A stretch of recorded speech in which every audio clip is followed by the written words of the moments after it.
మనం పుడుతున్నప్పుడు ఏమైనా తీసుకొచ్చామా? మీకు అందరికి తెలిసే తెల్దా? తెలిసమ్మా? లేదు తెస్తే 1 ఎకరం పొలం తెచ్చావా? కడుపులో పుడుతూనే డాక్యుమెంట్తో పాటు పుట్టావా? పుడుతూ 7 వారాలు ఎగరేసుకుని పుట్టావా? అలా పుడితే బలం ఉంది కదా. పుడుతూ కడియం వేసుకుని పుడితే బంగారం కడియం. అలా ఎవరు పుట్టరు కదా. సరే, చనిపోయేటప్పుడు ఏమైనా పట్టుకెళ్తామా? తెలుసా మీకు అందరికీ?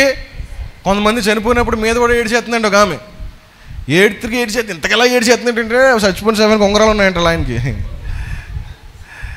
ఉంగరాలు ఎవరు తీసేస్తారని భయంతో శవం మీద పడి తెగదొరలేస్తుందంట. పోయేవరా అని ఇలా ఆగేస్తుందంట. జాయిగా ఏమున్నాయంట చేతికి?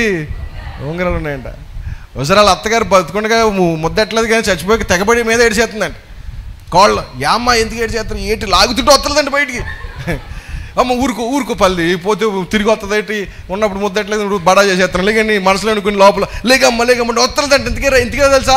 ఇంకా చెవిలి వస్తుందంట. ఇంకా ఆవిడికి అత్తగారికి చెప్పుకున్న చెవిలి ఇంకా రావట్లేదంట. చెవిలి అయిపోతే కాళ్ళ మీద పడి ఏడ్చేస్తుందంట. నన్ను క్షమించేస్తే మిమ్మల్ని అంత ఇబ్బంది పెట్టానంట. కాళ్ళకి ఏమున్నాయంట? పట్టీలు ఉన్నట్టు అవి లాగేస్తుందంట. ఇంతకీ ఆమె మీద ప్రేమ మీద కాదు, ఒట్టిన మీద ఉన్న బంగారం అంతా ఒలిసేస్తుంది. ఈ పక్కన మొత్తం నడినెత్తి మొదలెట్టుకున్న అరికాల వరకు మొత్తం బంగారం అంతా ఒలిసేస్తుంది. వెళ్తూ ఏమి తీసుకెళ్ళమని మనం తెలుసు, వస్తూ ఏమీ తీసుకురాలేదని మనకి తెలుసు.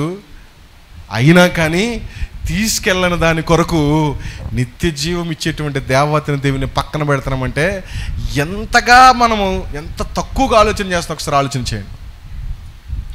మనం ఏమాత్రమైన తెలివిగా బిహేవ్ చేస్తున్నామా? మనతో పాటు తీసుకెళ్ళని దాని కొరకు కష్టపడుతున్నాము, కానీ నిత్యము ఉంటానంటున్న దేవాతి దేవుని దగ్గరికి వెళ్ళడానికి మాత్రం మనం ఏమాత్రము కష్టం లేదు, ఏమాత్రము ప్రయాస లేదు.